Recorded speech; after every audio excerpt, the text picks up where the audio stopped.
Hey folks, Eric Stacklebeck here. Welcome to the Watchman Newscast live stream. Had to bring in an update, the big meeting today, I guess you could call it Iran summit, although other things were discussed as well, between President Trump and Israeli Prime Minister Benjamin Netanyahu. We want to break down what exactly they said, or at least what we know of, obviously behind closed doors. And by the way, they met for 3 hours plus at the White House. Other administration officials involved as well, surely Secretary of State Rubio on President Trump's side, Pete Hegseth, the Secretary of War, they were both there. On the BB side, you had, for instance, Israel's ambassador to the United States, who you've seen here on the newscast. We've interviewed him many times, our friend Yakil Leiter in the room. So two great teams, by the way, and I've said this often, the cabinets for both administrations, both in Israel and in D.C., excellent. I mean, all-star teams. So they got together today. Trump and Netanyahu met. So what exactly was said?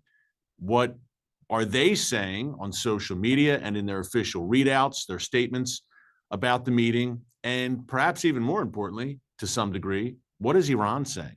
What is the Iranian regime saying? Look, they know, does the regime, what America and Israel want.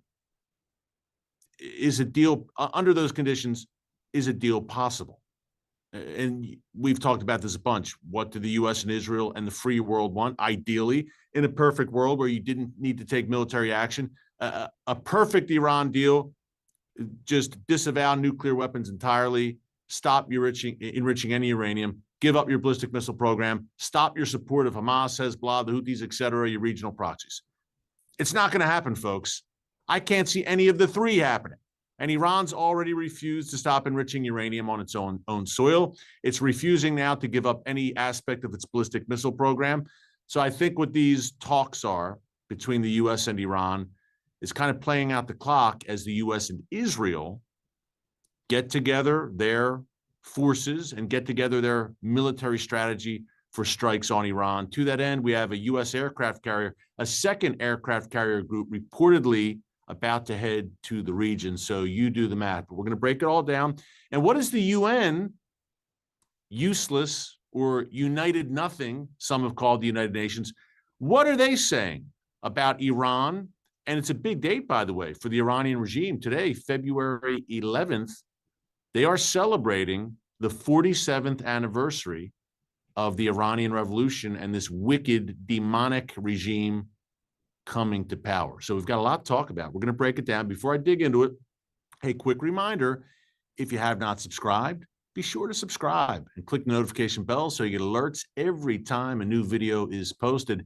If you like current events and breaking news, mainly from Israel and the Middle East, and always from an unapologetically biblical perspective, we also go around the horn, China, Russia, Europe, here in America, wherever news is happening, we're taking you. But we have a special emphasis on God's land, the land of Israel, and why it impacts you, this tiny nation the size of the state of New Jersey, why it impacts you no matter where you live, and how prophetic events are unfolding right now in real time. So if you like that, and we've got 1.1 million subscribers who do, be sure to join us here every day as watchmen and women on the wall. It goes without saying for such a time as this. And Prime Minister Netanyahu came to the White House today in these times of potential action, military action against the Iranian regime, his 7th meeting with President Trump. I talked about this a bit yesterday. And by the way, if you miss any of our videos, our live streams, you can check them out here in our archives under videos. They're all right there and under newscasts. But 7 meetings between these two leaders in the past year alone, since February 2025. That's astounding. And President Trump reaffirmed today, I'm going to read his social media post from his Truth Social platform. Also, he posted on X and on every social media platform. That unbreakable bond between Israel and the United States, at least right now, while we have President Trump in office, he talked more about that. But when you're meeting, two world leaders are meeting 7 times in the span of a year, folks, that's rare. Usually you have a lot of buildup. There's a superpower summit, that kind of thing. Israel and the U.S., and it's a big deal, maybe twice a year, maybe on this side of the pond and over in Israel as well. 7 times. It's no coincidence because there are momentous events unfolding right now in the world's most chaotic and strategic region, the Middle East, that will impact all of us, no matter where we live again. So the seventh meeting today, and Prime Minister Netanyahu entered this meeting at the White House with a pretty clear agenda: security, security, security for Israel. As we've been discussing here over the past week, the U.S. and Iran are re-engaging right now in diplomatic talks. Now, that comes amid the backdrop, of course, of President Trump making steady threats against the Iranian regime, number one. Number two, of a massive, and I mean massive, amount of U.S. forces heading to the region and surrounding Iran. President Trump has referred to it as an armada of U.S. forces surrounding Iran.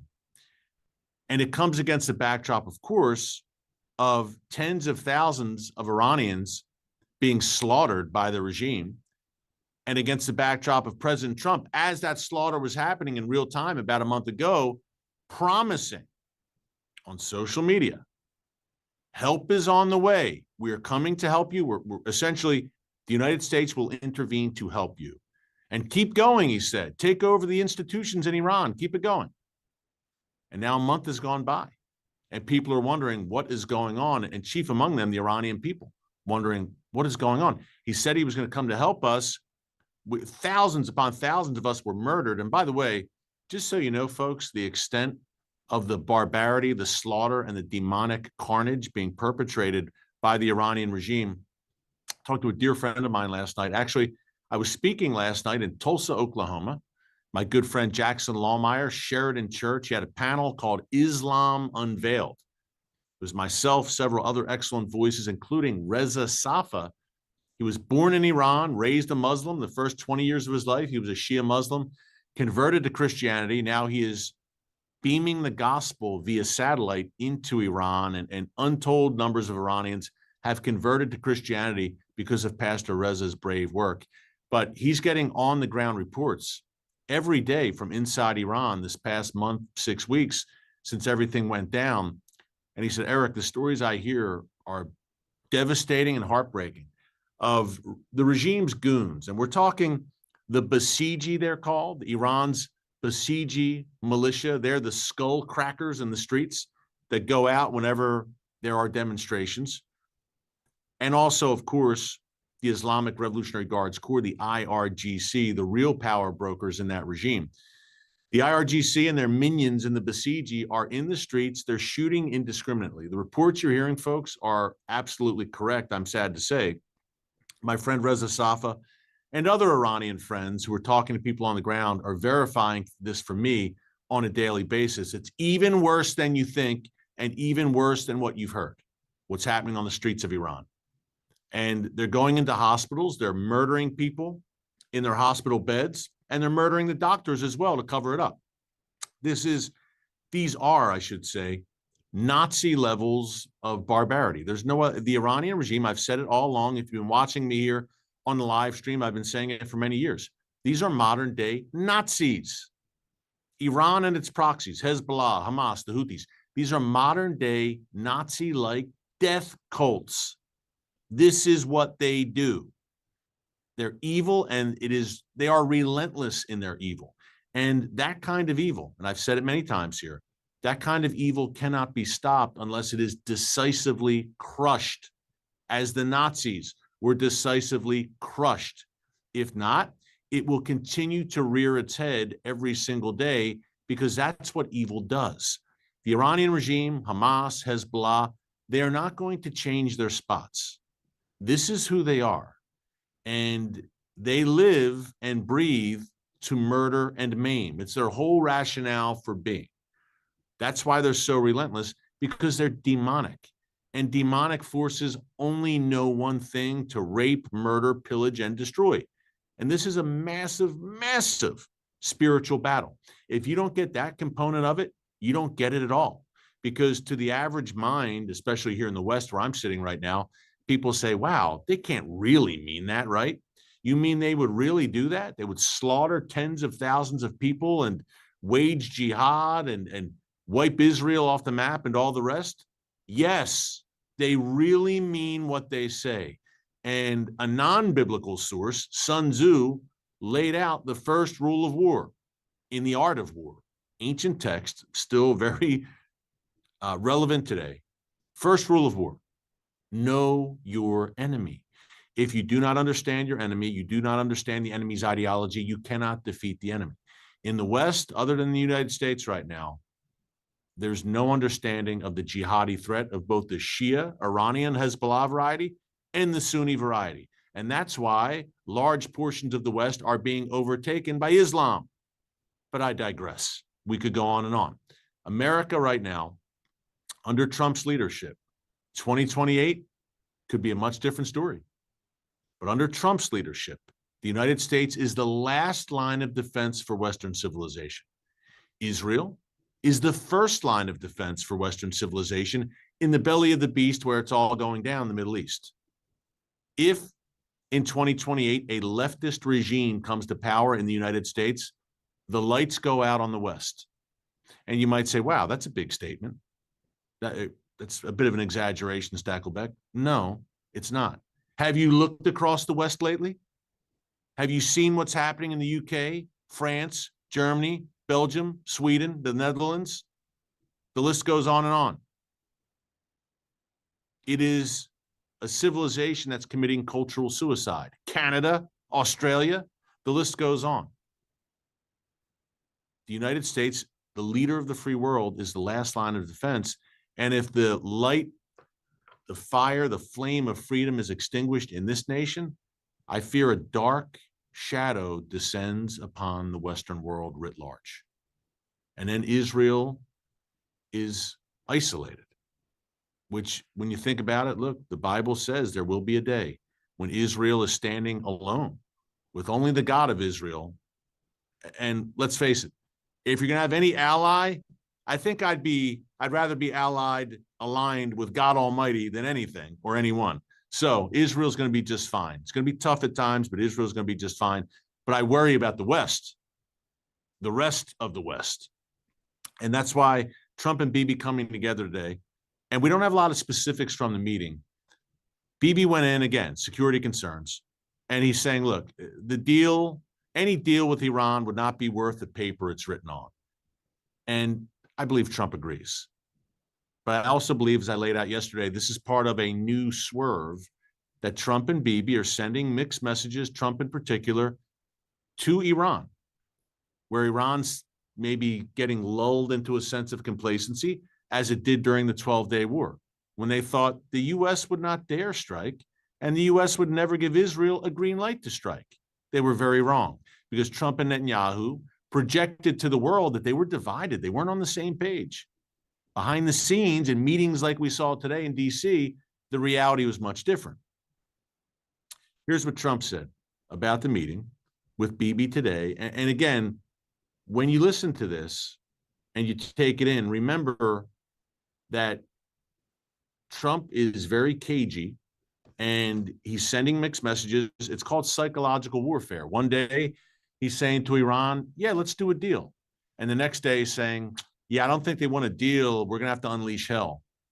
But it's all part of keeping the regime off balance, and the world by extension, and China and Russia, and Iran's allies. Here's what Trump said today on his Truth social media platform. Quote, I have just finished meeting with Prime Minister Netanyahu of Israel and various of his representatives. It was a very good meeting. The tremendous relationship between our two countries continues. There was nothing definitive reached, other than I insisted that negotiations with Iran continue to see whether or not a deal can be consummated. If it can, I let the Prime Minister know that that will be a preference. If it cannot, we will just have to see what the outcome will be. There you go. Again, he's kind of being cagey and leaving it out there. Trump continued by saying last time Iran decided that they were better off not making a deal, and they were hit with midnight hammer, the destruction of their nuclear facilities by the United States. That did not work well for them, Trump said. Hopefully this time they will be more reasonable and responsible. Fat chance, and he knows it. Additionally, we discussed the tremendous progress being made in Gaza, that remains to be seen, and the region in general. There is truly peace in the Middle East. Thank you for your attention to this matter. In terms of, I'm not going to dwell on Gaza too long, but there will not be peace in the Middle East until Hamas is disarmed, and everyone knows that. So that obstacle, that hurdle has still not been jumped. Phase 2 of this Gaza peace plan has still not been reached because Hamas continues to refuse to disarm. And folks, I think where we're getting at, for all the talk of peace, the only force I can see going back in to finish the job and disarm Hamas by force, it's the Israel Defense Forces. It's the IDF. And it's pretty clear the writing's on the wall. So again, Trump, and he's a cagey, look, he's a savvy, cagey operator. It's mixed messaging. It's psychological warfare, I think, not only with Iran, but with Gaza, the messaging. And then behind the scenes, and to be a fly on the wall at these meetings, right? Behind the scenes, what's really being discussed. And folks, don't believe the hype that you see on X and across social media and the anonymous reports. There's probably a small handful, 8 people in the world right now, maybe a few more than that on the military side as well. A dozen, 2 dozen, who really truly know what Trump intends to do and what Bibi intends to do here. Because, by the way, Bibi also today in that White House meeting said to Trump, look, we're going to act one way or the other. And he said this prior to the 12-day war. Bibi said, because look, I'm sure Trump keeps Israel a little off balance too at times and keeps Israel guessing as well.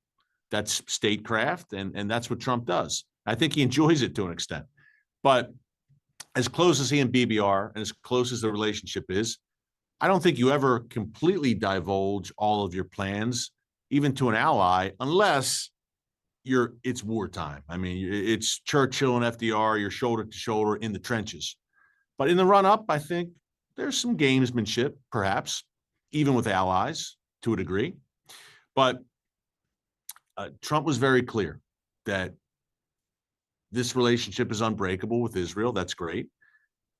Bibi is saying, look, give me the green light. And Trump gave that green light already. Bibi, I don't think, needed to re-ask for it because back in the wintertime, we're in the wintertime now, I should say back in the fall, my apologies, Trump said the same thing. Ballistic missiles, absolutely. Israel has my blessing to go in and take care of them. Ballistic missiles in Iran, and certainly the nuclear program, Trump said. So I think the dynamic now is, well, what if a deal happens between the U.S. and Iran, which I find unlikely, highly unlikely, but what if it did? Bibi's saying, look, we want the flexibility to still act. And he's going to do it. And look, I'm saying, what if a deal happens? I don't think it's going to happen. But again, no one really knows. Other than the people in those rooms on the 2 sides, Israel and the U.S. We can speculate and we can make certainly educated guesses, though, based on what we've seen. And what we've seen, if the 12-day war, Operation Rising Lion on Israel's behalf and Operation Midnight Hammer on the United States' behalf, if that's any indication, remember, that operation, those 2 operations, I should say, were preceded by meetings with Bibi and Trump where there seemed to be friction. They weren't aligned. They weren't on the same page. And then we found out that they were very much on the same page.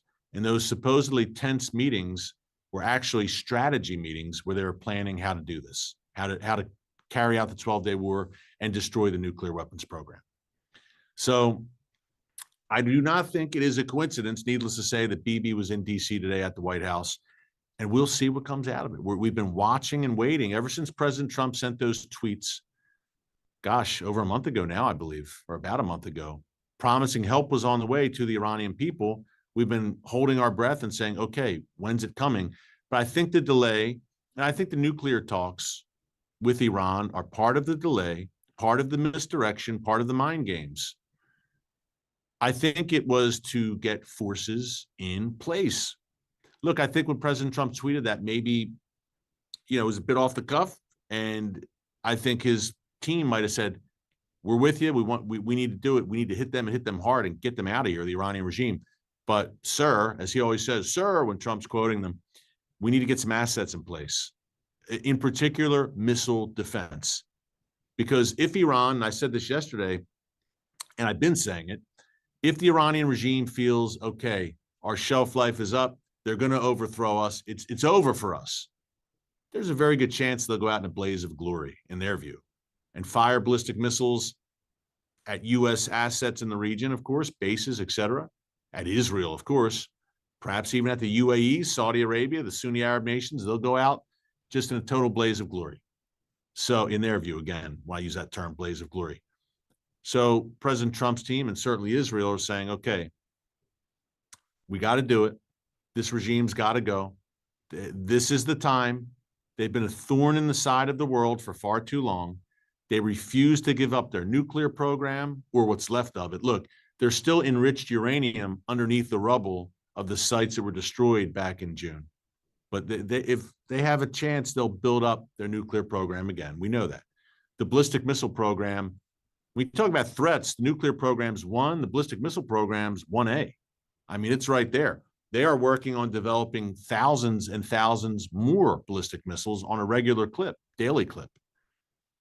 And that ballistic missile program was severely hurt in the 12-day war. Israel did a lot of damage there, but Iran is swiftly building it back up with help from China and others. So that remains a threat. And from an American perspective, look, they're also working on intercontinental ballistic missiles, ICBMs, that could travel across oceans, across continents, and conceivably be mounted with a nuclear warhead. Then there's a support for terror, Hamas, Hezbollah, etc. President Trump, he's the peace president. He wants to establish peace in the Middle East. Well, you're going to have a hard time doing that with the Iranian regime in power, continuing to stir up war and chaos and fund their proxies like Hamas, Hezbollah, the Houthis, who are, by extension, stirring up war and chaos. So the regime's got to go. It deals a blow to China, Russia, and North Korea as well. And this is the time to do it. If you don't take advantage of it now, this regime has never been more vulnerable. As they celebrate, I use that word loosely, their 47th anniversary today, the regime, they've never been weaker. The economy is in shambles. A million people out in the streets just last month protesting. This is the time. And you got to think that President Trump, who's been a man of his word, who's made all the right moves when it comes to Iran, and Bibi, of course, you got to think that they're not going to let this moment pass, especially with that massive U.S. military buildup in the region. You could say, well, it's all gunboat diplomacy, and you have a gun to Iran's head. You got all the leverage in the world. Iran's going to cave and give you what you want. I wouldn't be so sure with the Iranian regime. As I said, these are true fanatical, jihadist, apocalyptic Islamic believers who would rather go out in a blaze of glory than lose the regime. And I think President Trump knows that. I know that Bibi knows that.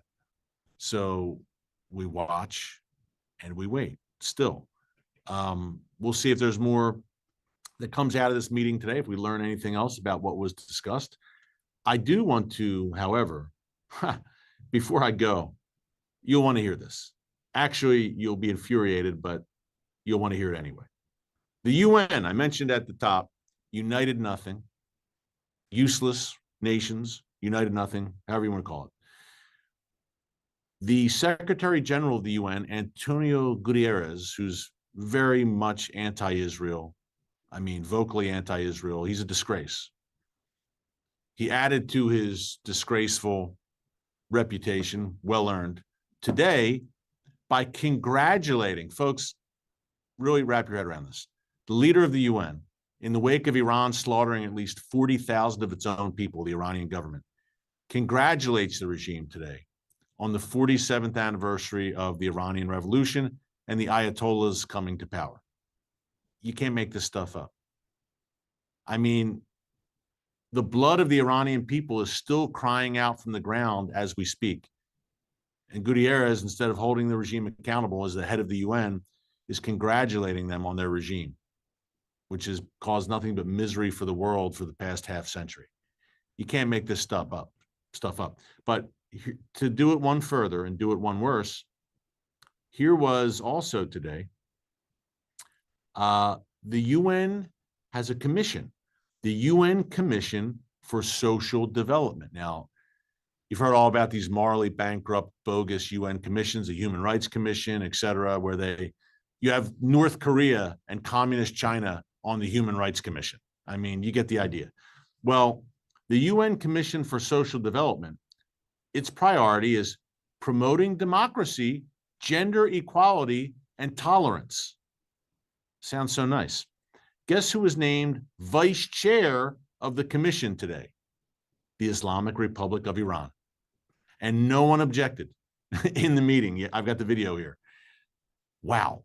To say we live in Bible times, and I say it all the time, the prophet Isaiah described it very accurately, where good is called evil and evil is called good, is an understatement. Look no further than the UN, United Nothing. Wow. Folks, keep it all in prayer, and we'll see how this develops. 2026, we're over a month in now. This is a big year, I feel, prophetically, no doubt, and the chess pieces are moving, and Iran is the crucial piece. And I say this a bunch. Remember that Iran, that was ancient Persia, modern-day Iran's ancient Persia, a Bible land. Esther, Mordecai, Darius, Cyrus, Ezra, Nehemiah from your Bible, that went down in Iran, ancient Persia. The church is growing there by leaps and bounds, underground. Christianity is growing there. God is not done with Iran. I tell you, it's a Bible land, and he's got a good plan for that land, but they have to shake off the yoke of this demonic regime. Please, God, I hope it happens very, very soon. More on the BB Trump meeting, I'm sure, will be coming very soon. We'll be coming here to you with regular updates. Thanks so much for joining us today. Until next time, God bless you, and remember, never hold your peace. Hey everyone, thanks for checking out the Watchman Newscast. Make sure you hit the subscribe button so you never miss an upload, and tap the bell icon so you're notified every time a new video is posted. And don't forget to share your thoughts, insights, and comments below. Thanks for watching. We'll see you back here tomorrow.